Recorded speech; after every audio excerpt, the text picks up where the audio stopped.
அதிகாலையில் கண் விழித்தவுடன் முதல் எண்ணம் இறைவனுக்கு குட் மார்னிங் சொல்வதாக இருக்க வேண்டும். ஏன்னா அவரை நினைக்கும் பொழுது அவரோடு நம்முடைய மனம் கனெக்ட் ஆகுது. அவருடைய சக்தி நம்முடைய மனதுக்கு கிடைக்கிறது. ஓகே, ரெண்டாவது எண்ணம் என்னவாக இருக்கணும்? என்ன மாற்றம் நமக்குள்ளே வரணும்னு விரும்புகிறோமோ அதுவே ரெண்டாவது எண்ணமாக இருக்க வேண்டும். உதாரணமாக ஆஃபீஸில் கோபப்படக்கூடாதுன்னு முடிவெடுத்தோம்னா வீட்டில் இருந்து கிளம்பும் போதே கோபமற்றவராகத்தானே கிளம்பணும். ஸோ அதிகாலையின் முதல் தாட் பரமாத்மாவுக்கு குட் மார்னிங். இரண்டாவது thought, I am a peaceful soul. நான் சாந்த ஸ்வரூபமான ஆத்மா. இன்னைக்கு நான் சாந்தமாக இருக்கணும். நோ, இந்த மாதிரி இல்லை. நான் இன்னைக்கு முழுக்க சாந்தமாக இருக்கணும்.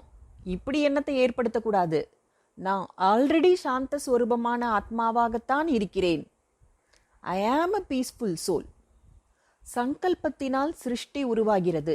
அதாவது எண்ணத்தின் மூலம் உலகம் படைக்கப்படுகிறது. நான் சாந்த ஸ்வரூபமான ஆத்மாவாக இருக்கிறேன்.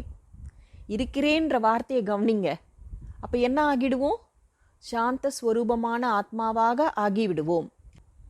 ஐ ஆம் மேலே என்ன சொல்ல போகிறோங்கிறத எச்சரிக்கையாக ஃபீல் பண்ணணும். இன்றைய நாட்களில் நம்ம என்ன சொல்கிறோம்? நான் stressed person. I am very stressed. I am very stressed. யார் ஐ எம் ஸ்ட்ரெஸ்டுன்னு சொல்கிறாங்களோ அவங்க பாக்கியத்தில் எதிர்காலத்தில் ஸ்ட்ரெஸ் தான் ஏற்படும். ஏன்னா சொல்லிகிட்டே இருக்கோம்ல, I am stressed, I am stressed, I am stressed. அதே போல் இன்னொரு வார்த்தையும் ரொம்ப அதிகமாக சொல்லப்படுது, ஐ am busy, I am busy. உங்களில் யாரெல்லாம் ரொம்ப பிஸி? இந்த வார்த்தையை கூட உண்டியலில் போட்டுடணும். இது ரொம்ப லோ வைப்ரேஷன் உள்ள வார்த்தை. I am busy, I am busy. No, I am what? I am easy. So இரண்டாவது எண்ணம், I am a peaceful soul. நான் சாந்த ஸ்வரூபமான ஆத்மா. I am easy. இதெல்லாம் நாள் முழுவதற்குமான நம்முடைய சங்கல்பங்களாக இருக்க வேண்டும்.